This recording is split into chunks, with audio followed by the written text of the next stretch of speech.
This is Pod Populi. Podcast for the people.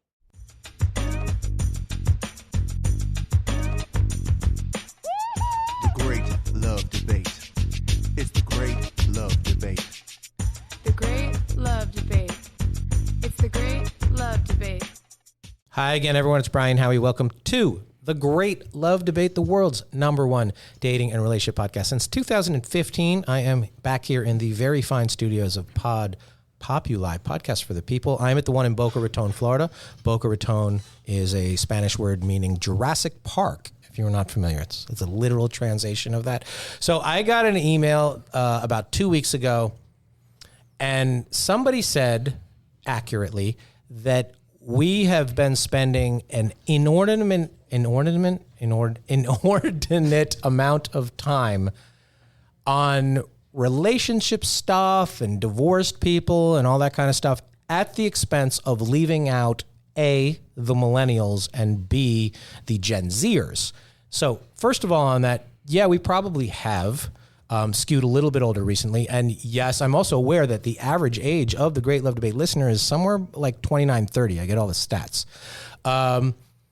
However, I do have to take issue with part of that in that you said I'm leaving out millennials. A millennial's 40 now, okay? Millennials are 40 as a millennial. So we are definitely not leaving out 40s. There's a heck of a lot of divorced moms who've been on this podcast in the last 6 months who are like 38, 39, 40. We're not leaving out that demo. We are, though, have been leaving the Gen Zers on the side of the road, sad and lonely. So I wanted to find out what was going on with that flock of daters.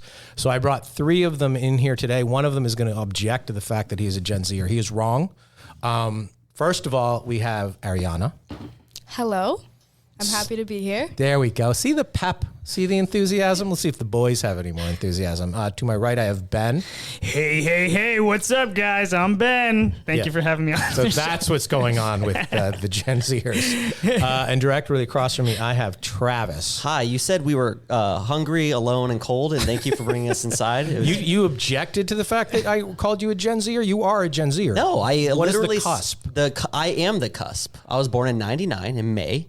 Okay. I am a zillennial. No, the cusp is 97. So you It's are 97 is the Sure. cusp. Okay, fine. Call me a Gen Z. I don't think it's offensive. It's not an offensive term, is Right. it? No, I'm a because Gen Z, Travis. depending on the source, the difference between the generations are greatly different depending on which study, which source. And I've been on both sides. I've been on the end of the millennial, like the end, and then the first of the Z's. So I just call myself a cusper or a zillennial. Cusper. I'm a Gen Xer, and somewhere along the line, there's no Generation Y, or are we all Generation Y? Yeah, we're all Y. There you go. Yeah, your parents fucked that up. They did. All right. I'm going to start with Ariana, ladies first. The biggest challenge with love, dating, relationships in 2022 as a Gen Zer is what? Oh my God, that's a loaded question. That's why we're here. There's a lot of answers. You didn't prep for this? Start with one. Absolutely not. I did not. One, the prep for biggest challenge in your head is like, here's the biggest issue for me personally. I would say that men are afraid to approach girls at bars. I got news for you. That's a problem with every generation. Okay. The pussification of the American male. Is that a fair statement? Yes, the pussification. I like that. Wow. Good answer. Damn. Ben, for you, as a non-approacher of women. Well, I'll be honest. I love approaching women. I think it's pretty fun to get rejected. I'll be honest. It's what you do. Masochism? Yeah, literally, Yeah. I like to go in there and be like, all right, let's see who I can talk to, and be like, all right, well, they don't want to talk to me. Next. Right. Now, there's a big percentage of men who are hoping to get rejected because then they don't have to go to phase 2. Oh. That they approach mentally prepared for the no and they're not ready to go for the yes. So secretly they're rooting for it because then they'll be like, at least I tried. Like confirmation And then they're bias. like, sure, I'll talk to you. And then you're fucked because you got nothing to say. See, women don't like me. See, that's what they're looking for. Travis, biggest challenge with love dating relationships in 2022 for a Gen Zer is what? I would say just like what defines dating, what defines a relationship these days. It's hard. There's no traditional route, so you don't know what you're getting yourself into. Are you getting are you dating this person to marry them or to hook up? Like sometimes it's not defined, you know? So somebody asked me the other day, what's the difference between dating and being in a relationship? And I said a relationship is when the spark is gone. Yeah. That's kind of accurate. Dating's the fun part. That is a good question. Hangout culture now is permeating all the generations of it. And a big part of that is if you're just hanging out, she's not getting hurt, he's not getting rejected. We're all just in a room together. And it's all fun. And hopefully somebody gets drunk enough to take a walk and make out in the corner. But other than that, we're just a bunch of friends here. And nobody wants to define anything, because if you define something either early or down the road, that's where the pain points lie. Yeah. Is that fair? No, that's 100%. Like it's how you go into any relationship, friendship, dating someone. It's how you approach it. And if it's said that we're friends first, but then it evolves into something else, like who's the bad guy? It's usually that's the thing. It's always been a challenge for people in college to actually have a relationship, because there's not a lot of traditional dating. I had somebody who recently reached out to me, and she said that we dated in college for 2 years. And I'm like, what? I bought you chicken fingers once and we went to the same frat parties. Like, what are you talking? We dated? I don't know. I have no recollection of this whatsoever. We dated, because I'm like, classic is men. that what you did in college? I don't know. Do people go on dates in school? Absolutely not. I can't remember the last time a guy asked me on a date. Not even like Chipotle? I mean, yeah, Chipotle, Chick-fil-A, Wendy's, but never like Louis Bossi's He'll or... carry the tray. Yeah. Yeah. So not like a fancy place. No. Oh, definitely never a fancy place. Are you open to that, or does that seem strange? Because a lot of No, people I'm so think open. that seems strange to do that, because nobody's really doing that. So it seems almost too forward. Yeah. I would like to spend time alone with you. Yes? Yes, I do have friends that like think that dating is weird. They like refuse to go on first dates with guys, because they're not used to it. They've never been on one, so they're so afraid they're going to be awkward and it's just going to be a terrible interaction. And sorry if this makes me seem old to ask this question, but do they ask for your number, or do they ask for your Snapchat. IG or Snapchat. Snapchat? It's never, can I get your number? It's always, what's your Snapchat? Yep. Or can I follow you on Instagram? Yep. Never. Because they Yeah, want to get check access- out your pics first? Like, why is Probably. Oh, yeah. DMs. Probably. Recently, I've been asking for numbers, and people are like, "Oh, you want my number?" No, they say yes. Oh, yeah. Like, Oh, they they're do. Like, they're like, "Oh, you don't want my Instagram? You don't want my?" And I was like, "No, can I have your number so I can I was interested to call you or talk to you, see how you are." And then after that, they were like, "No." Yeah. Like, I feel like once I was like, "Oh, I would love to talk to you on the phone," that was just phone like, thing's insane. Phone is like something for like bill collectors. I guess. a lot of people. I don't- Yeah. No, the phone number is something you do after kind of the filtering through Snapchat or Instagram, and then you give them your phone number to the FaceTiming and stuff like that. There you go, That's the only reason you really share your number is for FaceTime. Well, right. So getting somebody's Instagram, are you on private until somebody, any of you guys, you're Mine's public? public. Okay, so I'm you private. give them things, and then are you then wondering, are they just sitting around checking out my pics, and then when are they going to message me? Like, that's almost weirder than giving a number, because it's like, okay, they're spending 2 days, they're learning everything they can about my life, my friends, my exes, my travels, what I like, what I don't, and then 3 days down the line, it's like, oh, hey, I'm ready to reach out to you. Yeah, but I think that's one of the weird parts about dating in our generation is we have so much access to people's lives through social media, where it's crazy. we don't even have to talk to them. We just see their content and we're like, okay, we know who Can you are. we establish something really quick? You don't have to say how many numbers, but within the last few relationships have you had, how have you met that person? I Well, think that's good to define, because if my boy Ben over there has only approached women at bars, he can't really speak to what it's like on the Tinder game or the Hinge, and likewise with you. So starting with you, what's Well, I don't know. But the last guy I dated was my ex-boyfriend for 5 years, and we met in high school. oh, And then lately it's just been in class, or I'll meet a guy at a bar. so you're not actively So hunting No. in class, what's the procedure there? Is it, do you want to study together and then it evolves into something else? That was always my move. Yeah, well, again, guys don't really approach you.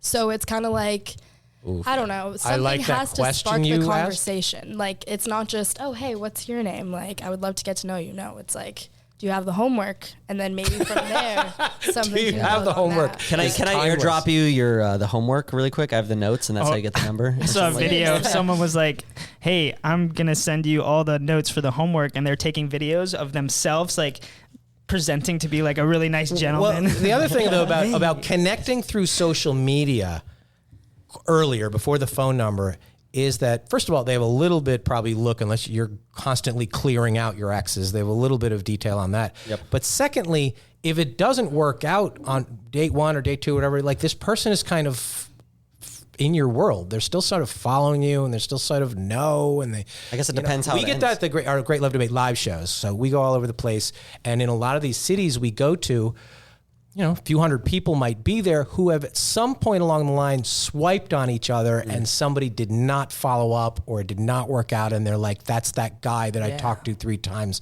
and whatever. Because in the cities now, Done it. they have they have thousands of people that they've connected with, and they're like, "Oh, I know that guy. He didn't call me."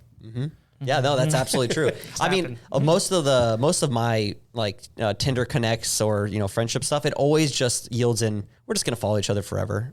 But what's cool about I don't know if it's cool, but like Instagram and all these social medias filter out people you don't communicate with. So eventually, I'll be following this person. I'm following like 1,000 people. Yeah. I do not see 1,000 people on my page. I see a good 200, and it's the 200 most interacted with. So all those Tinder dates, I guess I'll get updates, but it's almost like a Facebook friend from middle school I've never talked to in 10 years, and it just sits there. Yeah, that's probably true. Ben, have you been on any of the dating apps? I have, yes. How answer the question? Answer the question. When was the last few relationships or hookups, whatever? How have you no, not or whatever. That's the problem. They're not the same. Yeah, no, relationships yeah. or hookups or whatever. We're lumping. I don't Mariana want to just gave a look shame like him. That's the problem. I don't want to shame him for not having a girlfriend. Your so just lady answer the friends. question. We'll just call it your lady. Okay. Your last few lady Situationships. friends. So Be inclusive over here. at work, I know that's not you're not supposed to shit where you sit, but that's where Don't you it's- work here? Yeah, no, but I mean previously, Okay. I worked in a hotel that was pretty fun. That was a lot of where my You had access to rooms. rooms everywhere. Wow, that's like I'd be checking. Hospitality. I'd be checking you in, but I'd be checking you out. nice. Is that your line? Is your That was my line. Oh no! literally. And there, thank you, everybody. That's the problem with Gen Z dating. But no, so the hotel was great. It was awesome. Tinder and all those, it would go well, and then to the point where okay, I get your Snapchat, then we would hang out or whatever. But I don't know. I just didn't feel like it was a genuine when you meet someone in person and you're like, hey, Yeah. I feel like that makes a whole different kind of connection there. Some people want to have that relationship as long as they can without meeting in person. Yeah. And they still get the same, how's your day, good night, compliments, feeling good, somebody's thinking about me, whatever, without having to go to that icky, oh my God, we gotta sit face to face and somebody's gonna make a move. Yeah. You got to put a ring on it for me to do that. Yeah. Put a ring for you to do that. But a lot of the what was your preferred app though? And you might have it today. Which app are you? So I would say so far Tinder has always been a good one for me. But recently I've been getting into Hinge because apparently that's one more where you're looking for something more. So right now I've, the hookup was awesome, but now I'm kind of on the point where I'm like, all right, all these swiping, this is just making me feel bad. All these girls are beautiful. Oh, I wish that this girl, okay. You know what? I'm just all right. So Hinge would be. Yeah, a lot of people do like Hinge. The one of the big challenges though, for both the men and the women, is that people are not settling down at 23 and having babies at 26 and doing all that anymore, which takes a little bit of the sense of urgency away. And we're recording this in Florida right now. Florida is one of those places, just like California and all of the sunny, warm weather places, that there's no sense of time. Every day is kind of the same. There's another day just like this tomorrow, which is another part of, if you take away the sense of urgency, it takes away the impetus to go to the scary place that you're going to make a move on. So if you're like, I'm 23 and don't have any plans to get into anything serious till I have my career established and I've done this and this and I'm 35, you don't want to get off the ride because the ride at 22, 23, 25, 27 should be fun. Yep. It's no longer winter is for coming, right? Right. Yeah, it's just every day's the same. Yeah, sorry, I was holding on to that one. Yeah, it's every day's the same. And every day is like, tomorrow, and then you wake up, which happens a lot, and this happened to the millennials too, and it happened that you wake up at 34 and you're like, oh shit. Yeah. Now it's game musical chairs and I better find a seat. Yeah. You have a little romantic soul in you. I do that, but part of you is like, well, I'm not getting married next year, right? So Absolutely not. How do you balance that? The desire to be in a relationship and share something with somebody without getting it so serious that you're stuck there.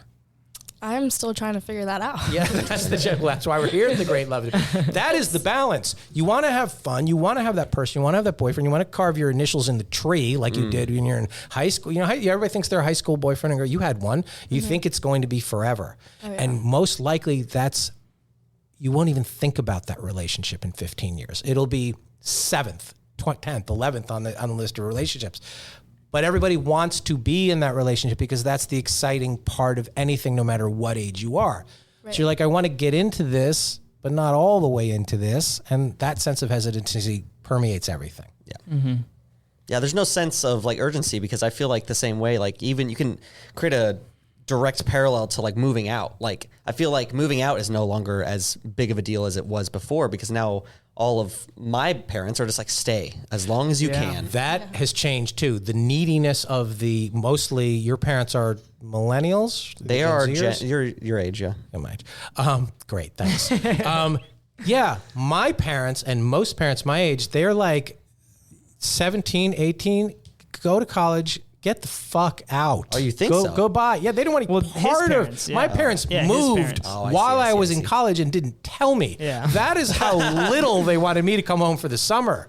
Yeah. I'm like, what do you mean you moved? They're like, yeah, we moved. I go, what happened to the house? So I guess it's not sold yet, but we're selling it. I'm like, well, where am I supposed to go for the summer? And they're like, I thought you'd go to Cape Cod or something. Oh. And I go, well, no. Can you she's like, the movers are here today. I go, can you take my bedroom off the truck, please, and I will kind of babysit the house. Like, George, can you take Brian's bedroom off the house? He has nowhere to go. And I'm like, you moved. So that happens. Now, a lot of the parents, for whatever reason, they're like, stick around till you're 27. Mm-hmm. That makes it harder to date too. Mm-hmm. You know? You don't want to be sneaking your boyfriend into your parents' basement like you were 15. I had to convert my car. My car became the Love Hotel. There it is. Yeah. The Love Hotel. The Love Machine. All right, I got to take a quick break because we got to pay to check in and check you out at the Love Hotel. I'm here with Ben, Ariana, and Travis. We are talking about Gen Z and all things dating, and we will be back right after this. And we are back. We're diving into the world of Gen Z dating, which doesn't seem a whole lot different. I know you know older people. I know you've all been around. What do you perceive to be the biggest difference now versus dating, say, what you think it was 20 years ago? I feel like it was just I always like, my mom and my dad are like the classic successful relationship from high school. But it only worked out because they actually tried. There's a lot of problems in the beginning and they figured it out. But I think it was, for them dating, it was like whoever's the most alpha got the most alpha woman. And then as like the time went on, both classes of men and women kind of like dwindled. And then now you're just left with people going to the bars, picking up anyone who they can. Yeah, my uncle, got news for you. It's still the most alpha. Yeah, well, no, the pool of alphas is smaller. But what defines alpha is different from what my mom was dating, looking for those guys versus what she might be looking for in an alpha these days, I guess. And not to use the word alpha, it's very subjective, that term, but it's You're right. And I talked about it a couple weeks ago on the podcast with Kim Seltzer. She asked me to define an alpha. And an alpha used to mean a guy with manners and some sense of ambition. And that was enough. Now alpha is sort of knuckle-dragging caveman, and everybody else, we go back to the pussification of the man, that it is the knuckle-dragging caveman who's getting all the girls now because he has absolutely no competition. It's gotten worse. 10% of the guys are getting 90% of the women. Yes, exactly. That's what's happening. When it used to be kind of a 30, 40, a little bit. That's the problem now. Same question to you, Ariana. What is the biggest change from your perception of what you think, dating was like in the 90s or 80s or whatever? I think technology. I think back then, like, people actually sat down and had conversations with each other and genuinely enjoyed sitting in people's company. Mm-hmm. Now it's like we have so many options, we have so many things to do, where it's like, if I don't find you the least bit interesting, like, can swipe to the next, and that is thing. There are other things to, and again, it's not like I'm from the 50s here, but back then, like, you had 2 channels on television, and you didn't, like, to get the stimuli, you had to engage with another person. Yeah. Mm-hmm. Now you can get stimuli from video games and television shows and podcasts and porn and all these kind of things. Why would I want to sit across from somebody I don't know for 45 minutes and might bore me? That's risky to bore me. I know I like this. I don't know if I'll like that. I'm going to dance with what brung me over here. Mm-hmm. Right? Same question, Ben. What do you think, from your perception, the biggest difference is? So I'm gonna say also a little bit technology, but in a sense of like, I think it makes people perceive that they have to be something that, like, I feel that a lot of times, you know, you have your confidence up, and then you see people on social media and they're like, oh, I don't have this. Oh, I don't have this. Oh, why would I even go out and do that? And so, you know, from different, you know, you already are, when there was no technology, you would just go out and everybody would be kind of just talking, and you would kind of go to, I don't know, rock concert or whatever, and just like hang out and drink some beers. But now I feel like everything is on social media, or everybody feels that they need to look like this, or they need to be this, or else that person's not going to like me. So I've experienced that. And they want Taylor Swift to go through all the dating and express their emotional pain for them. Like, Taylor, you do with that, and then you express how we all would feel if we did this. Yeah, I agree with that. Now, a big challenge for all the generations, but mostly anybody, say, under 40 now, that has changed is not just the blurring of the traditional gender roles. You know, we're still just, I mean, I've said this 1,000 times on this podcast. Societally, we've changed, but physiologically, we are still wired as boys and girls. Sorry. We're cavemen with clothes on. Right. We're still the same. That's not going to change. We pretend that all they want. But how we behave in the environment, and you brought up in the workplace, should you date or whatever, the complimenting. Can you be complimented? Absolutely. You look great today. Does your peers and your social circle and your friends, do you talk about that? Or are you like, I can't believe it was offensive after class today, somebody told me I looked hot? I mean, it depends on how it's delivered, for sure. Well, see, he doesn't know how it's delivered. Ben has no idea how it's delivered. He just said, check in and I'll check you out. The difference between creepy and a compliment is not just who's giving it. Yeah, it's attractiveness, but if Channing Tatum says the same exact thing in the same exact tone, Sploosh. Suddenly it's fine. Mm-hmm. How it's delivered means what? He has no idea how you want it to be delivered or what you want to say. I guess not so much how it's delivered, it's literally what they say. Because I've had some guys say pretty vulgar things to me at a bar, and it makes me just Bar's different, because bar, it's a little bit of doggy dog, but say you're walking across campus. Okay. Hey, yo, girl. Wow, you look beautiful. Yeah. All right, well, we're going to get to your protective thing. And I'd be like, hey, I couldn't help but notice, like, you have the prettiest smile or something like that. Fine? Yeah, absolutely. Oh, my God, you're That's so very hot. sweet. Say thank you, too. Thanks. See? Yeah. 10 girls right now are wincing that you said that's fine, because either they don't hear it and they're mad about that, or they don't want to hear it. And the guys are hearing like, wait, she said it was cool to say hot, and then you're going to go say that to somebody at the grocery store, and you're like, well, I just had a girl tell me that was fine. She liked it. And then you're in no man's land. Yeah. And that's so you're aware that a lot of girls will be like, oh my God, don't ever use the word hot. Yeah, but I think like those are fuck just them girls. bitches. Yeah, they're just too sensitive, and they need to like. But I also think if you compliment someone, you kind of can compliment a piece of their clothing or their eyes or their face, or like, so it's not just like in general saying, God, you are so hot. Well, the only ones who mind hot are the ones who hear it too much, or the ones who hear it too little. Yeah. The big bulk in between still probably likes it. So do you have a go-to if you saw somebody attractive across the Trader Joe's? If do you go up and say what? I would compliment. I mean, what I would look for is their feature that would make me attract. I mean, I wouldn't just go to any random. I was looking at your feature. Yeah, I would be like, wow, your eyes are beautiful. You look great. Or I don't know. I wouldn't just go. And there would also have to be like a little mutual, like, oh, she looked at me. Oh, okay. All She's right. not looking at you. Well, So let's talk about. So she's over there in the she's over there in Trader Joe's in the peanut butter filled pretzels section. Okay. And you go up to her and it's like, hey, I couldn't help but think you just look great. Or what do you say? Because that's weird too. It's hard. You got to give us. I'm sure. It's not that easy. I wouldn't. I guess I would go over there and maybe be grabbing some pretzels too. I'm like, oh, it's a nice day today, or something like that, and then strike a conversation, and then that's when I am looking at her, having eye contact, and I could be like, oh my gosh, your eyes are beautiful. Would you like a bite of my peanut butter pretzel? No, your eyes. You a pretzel. The specific compliment goes well. What do you got there? So I always defer to an environmental joke. Like, What? so Does that not mean? like, I mean, like, so if they're like picking up peanut butter, I'd be like, you know how peanut butter's gotten oily lately, you know? And then they're gonna be like, they're gonna look at me crazy. And then I do like the whole kind of situation. You always have, camaraderie of the complaint goes a long way with the women. that's great. Finding something to mutually hate is something the best way. I totally agree with that. Yeah. But what about an actual compliment? Do you have one of those in your arsenal? Do you say anything? Usually, no, actually, I don't compliment them. No, I just make jokes until they laugh, and then I have an in. I think you're right too. guy. If they laugh, it does let a little bit of the guard down. But she's sitting here like, "What the fuck? Compliment us. Tell us we're pretty." No, they have plenty of simps that'll do that for them. But you assume that. It's true. They assume that they might go a long time. Like we'll go years without hearing anything. Most guys are already a beat too hesitant, but now they're like, she probably knows that I think she's that. I think if you take it one step back about and you talk about more of their styling, like that outfit's fantastic. Your hair looks great.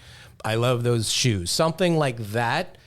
I think that takes a little bit of the sting out of it and gives it enough of the same purpose of I noticed you and whatever I'm noticing, I like. If I'm trying to approach a woman and my goal is to either it never is like say a word, they're gonna take their pants off. Never. That's never happened to me. I don't think I can't. Depends on the word. Yeah, but You snap need to my get fingers. yourself a thesaurus. So my goal is just to make them remember the one person, which is me, like throughout their day. I mean, a million people will compliment their brand new shoes because they So look go awesome. Dump some maple syrup on them. They'll No, probably I'm going to remember say, hasn't peanut butter been oily lately? And they're going to be like, dude, Barbara, what the hell, dude? This guy came up to me in Trader Joe's and said that peanut butter's been getting oily lately. He's like, what did he look like? I don't know. Next time I come in, she's going to remember the peanut butter boy. So you're going to have to hope to remember, and you're going to go up to them, remember me, peanut You butter know how, boy? like, you don't have a thesaurus, you don't have a calendar. I don't need a joke Rolodex, okay? I'll remember the jokes. Peanut butter boy gets laid. Peanut butter boy gets laid. Yeah. Peanut butter jelly. I don't know if that time. even falls into the category of environmental conversation, but now I'm thinking. See, now you have me thinking. Has peanut butter At gotten Trader oily? Joe's, it's organic, so you have to mix it up before you Not all. I thought you were going a different way with the peanut Really? butter joke. I thought you were going to say So we something should about stick with the Jif and the Skippy? Well, it depends if you want organic, because don't peanuts like are oily; they'll separate. That's how it happens. It's the Jiffy has too much sugar in it, and flour probably or something like that. Fun fact about Yep. Jiffy. Who knew? Jif. It's still good. Skippy and Jif, Yeah, not Jiffy, Jiffy. or Skip. Well, we're not sponsored by either of them, so it's Skippy or sorry, we Jiffy. might be. I don't know. Was that the ad break we didn't realize? No, we had the ad break. Ariana, you do understand, though. Again, too fucking bad, guys. Juice is worth the squeeze. Step up. But you do understand that it is a confusing time for males. Yeah. It's a confusing time for girls too. I agree. But the girls changed more. How Over the last come? 20 years, the women, to their credit, ramped up their independent, I don't need a man, masculine energy, raised the 10-foot basket to 12 feet, and the guys did not sufficiently step up. They're going to have to. I don't mind if the women are like, too bad, step up. They have to be aware that the men are a little bit confused because you're like, yeah, I love it, call me hot. And then 9 girls are cringing, and one other girl's like, I'm glad she said it. I want to be friends with her. Holding the door. Hold a door for 10 Gen Zers. 3 will like it, 4 will hate it, and 3 will be offended that they'll say something. I'm not weak. I can get my own door. And so the guys are like, fuck it. I'm playing video games and watching porn. Yeah. Yep. And That's that's- exactly that's my train of thought. Peanut Butter Boy is his porn tag name.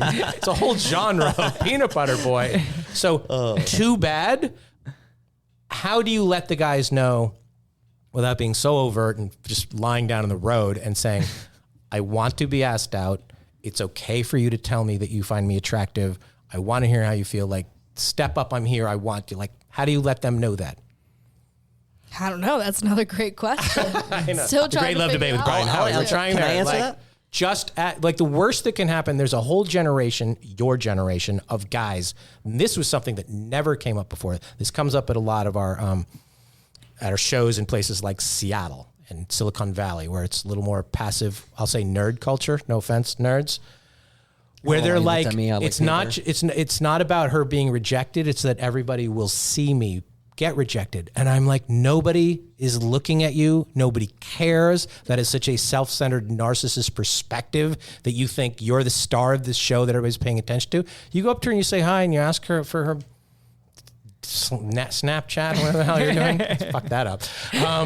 Like nobody cares. And if she's like, fuck off, oh well. And if she might say yes or whatever, nobody's paying any attention to you. This idea that everything, all the world's a stage and everybody's noticing everything and like that's somehow going to be shared virally to the world, it's not happening. Yeah. And that's an unnecessary fear that your gang of dudes has that mine did not. Mm-hmm. And I'm not saying my age ran off and fought a bunch of world wars either. I'm not that young, but I'm not that old, I mean, but it's a thing. It's an extra layer of concern that is just nonsense. Like shoot your shot, you know?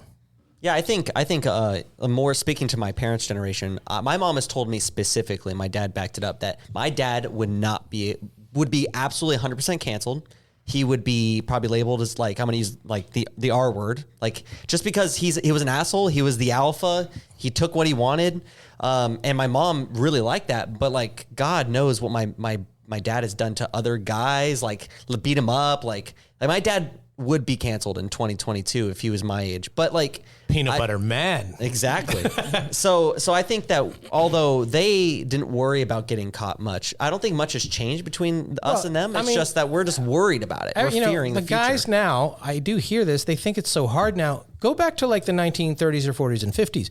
Those guys used to, in front of a room full of people, if they wanted to talk to a girl, they had to walk across the room. They had to ask her to dance. Then they had to dance with her in front of everyone, and then they could talk to her. That seems much, much harder than saying, hi, what do you think of my peanut butter? Yeah, it's like learning to dance was setting up your Tinder profile back then. Like that was the equivalent. Yeah, I know. And for my generation, people are like, oh, now it's different because everybody's got access and you swipe, all these times. We used to walk around the bar 50 times. That was swiping. Mm-hmm. It was the same exact mindset. Nope. You want a drink? Done. Weird game of musical chairs there too. That's what we used to do. You didn't care so much about, even the most successful of us in the bars back in the day. You'd go out 25 nights in a month and you maybe met somebody that you like 5 times. That's 80% strikeout rate. And a lot of money, a lot of time, and a lot of effort. Nobody cared about it. It was like the journey was fun. The effort was fun. The trying was fun. Oh, well. And every once in a while, you met somebody that you connected with or you got lucky with or whatever you want to say. And that made it worth it. It wasn't like I need to have success every single time. It was like 20% was awesome. Yeah. And I think men just got to get comfortable being rejected and being okay that means nothing about you. It doesn't. It might be something about her. She might just be in a bad mood. Yeah. Bad mood. Or you just didn't say it right or something. But this idea that I need some sort of positive affirmation before I can even talk to somebody. I needed her to message me. I needed her to swipe right on me before I can even say hello is lunacy. Have you ever been rejected? Have you ever gone out of your way to approach a guy and he said no? No. All right. You're like, who's saying no to me? What are you, nuts? You're like, have you? Says a lot, though. I have rejected guys, and guys have gotten angry at me. Well, that happens. They're just mean people. But sad people. Unfortunate. Very unfortunate. That is an advantage, though, that you have is you probably know if he came up to me, he at least finds me attractive. That's the bottom line. Yeah. You think we're gross as guys, and we are. I'm not saying that. So there is a part of a man that he has to work a little harder to get some kind of I like him out of you. Yeah. Takes a while. So, and again, I'm not saying the girls should just be like, oh my God, you're so awesome and amazing. And, you remind me of, peanut butter, Harry Styles or something and peanut butter. But there has to be a little bit more communication and feedback from the women beyond thank you or sure.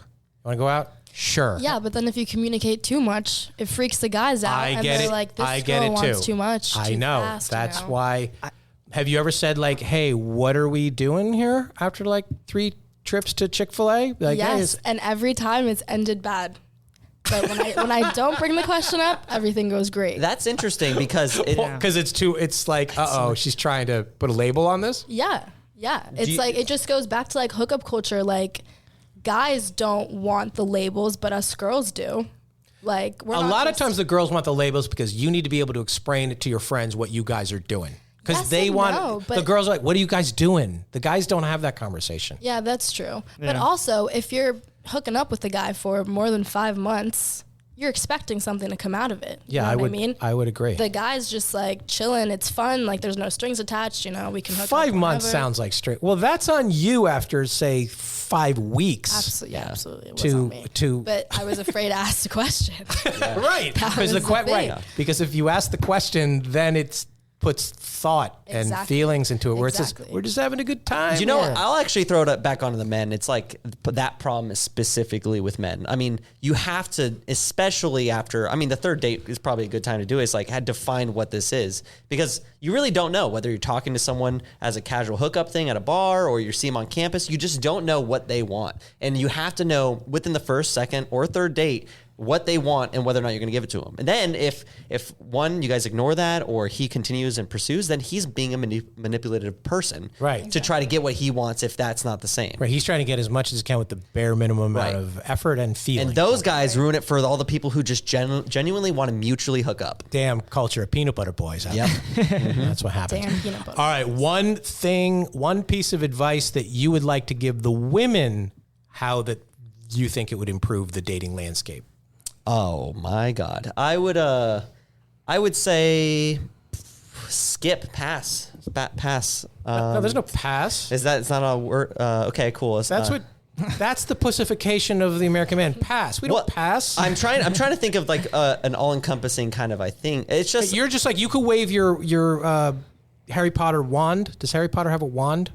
I think he does. Lord of the Rings. Yes. Is there It's a a wand? wand. No, No, Harry what? Potter has a wand. Lord of the Rings, come on, You no. could wave a sword? wand. Some nerd thing has a wand. You could wave your wand and have the girls do something differently that would help not just you, but overall all the peanut butter. you know what I would say? Recognize the cashier at Trader Joe's. The one that you would never consider having sex with or ever hooking up. Just pay attention. Consider that person, not attractively, just know how selective you're being. There's a lot going on beneath that cash register. Yeah, exactly. Yeah. I mean, not just so you can get those guys. Just be aware that whenever you're selecting the douchebag that you've been dating every single time, Yeah. notice where those guys are coming from. Yeah, the And then- douchebag can get somebody just like you. Exactly. I agree with you. All right, that was good. No passing.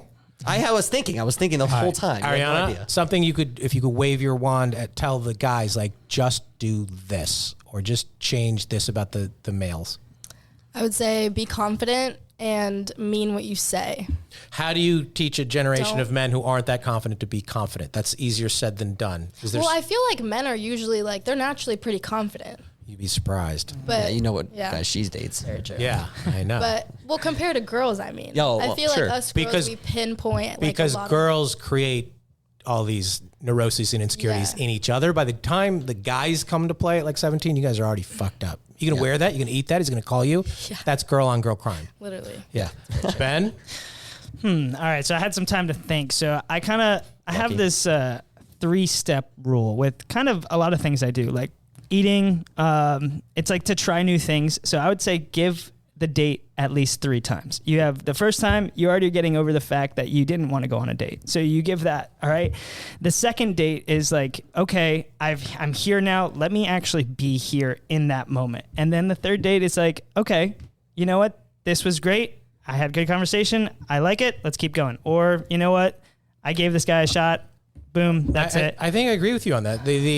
I've said this on the podcast before. The most walls come down between date 1 and date 2. A lot of people are nervous. It might just be the wrong environment. Date 1, a lot of reasons why it can go badly. The second date, you already know what each other looks like. You're not repulsed or you don't hate each other. Nothing terrible happened on the first date. So much can come down. A lot of people are like, if I don't feel this in the first 15 seconds, I'm pulling the parachute and I'm out. I agree with that. Do that. All right. This is all of your first time on this podcast. We play something called Worst Date or First Date. I know you guys are young, so you don't have that many dates in your head. So you either have to give us the greatest first date experience you've ever had or the absolute worst date or experience you've ever had. Your choice. You go first, Ben. Okay. All right. I'll say the worst date I ever had. I took this girl out and we went actually to go stargazing. And actually, I asked her to go dancing and to learn how to do a couple of dances. And she was like, yeah, I'd love to teach you. So we went to this field and I pulled my car up and I parked in the field. I was like, okay, might have had a couple of drinks or something before, after, or whatever. But as we're walking away from my car, we start like listening to music, start dancing, and then all of a sudden, 8 cop cars start driving through this field, and then 3 come up behind me. And I was like, oh, geez, like, what's going on? So then we started walking back towards the car, and they all came out and like, what are you guys doing here? And like, we were just like, oh. Where was this? Iowa? No, this Where's was this field this is dating in going on. Parkland. Oh, okay. Yeah, so there's like a horse pen.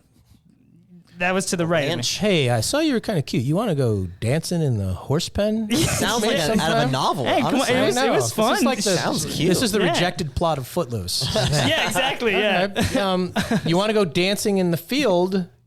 So if the cop up until the time the cops came, was it fine? Is she into it? Yeah, she loved it. She was really into it. We You had gonna a go speaker. dancing in the field with some strange guy? Or you No, kinda- I can't say that I have. Damn. But, I mean, we And were. then you're gonna lie down in the pasture and look at the stars. Yeah, hell yeah. That sounds like a good ass time. That's either a great date or a terrible date. I'm not sure, but Yeah. cops aside, that if she was going along with it, good. Yeah, and then so the worst part of it was the cops all like started interrogating us, and she started. She's like, "You do not have to tell them anything." You like super like intense, and I was like, "Hey, you gotta calm down. These cops are just finding out why we're here. Like, let me talk to them." So I'm sitting there, just speaking to 8 cops. Like they're all looking at me, and I'm just like, she's in the back, like holding me, like freaking out. And I'm like, "It's fine." And they were like, "Honestly, guys, there's a carnival right next to you. I don't know if you can see it because it's pitch black, but we thought you were robbing the carnival." And I was like, "No, no, we're not. We're just out here." Then at the end, the cop said to me, he's like, "Hey, by the way, a telescope's only like $150." And I was like, "Oh," he's like, "Yeah, go buy her a telescope so you don't have to come out here again." I was like, Oh, "Oh, yeah. Did you ever see her again? No, she moved to Texas, but Yeah, convenient. I'm gonna go to a real pasture, Yeah. real cowboys. Yeehaw. All right, that's good. I like that. Ariana, your shot. Okay, well, it's not that crazy of a story, but a guy took me out to a sushi restaurant one time, and I guess he didn't know how to use chopsticks, so we got pork dumplings, and you know, they were pretty juicy, and he tried to get it, it kept slipping out, and I'm like, "Hey, let's get you a fork," and he's like, "No, it's okay, I got this." Alpha. So he stabs it, and literally starts eating around it, and I was like, "You're done. Oh my You'll god. never be seeing me again." Yeah. That happened to me one time. My first time ever going to a sushi place. I had never gone before, and I tried the chopsticks thing too. And she's like, "You look like you're trying to start a fire with those 2 sticks." I just couldn't do it. And I'm like, no, I got it. And then I eventually it rolled off the table. It was a whole thing. Yeah, chopsticks is a good skill, guys. Yeah, that's. I thought you were gonna say he stabbed it and the pork juice got Yeah, in your that's what I eye thought. and something like I that. mean, it might as well have, but Yeah, not cool, guys. Yeah, that sucks too. All right, Travis, peanut butter boy. So it had nothing to do with peanut butter, I swear. So I'm debating between like the one time in my entire life a woman has ever given me her number unwarranted versus a time that a person only wanted to talk about astrology.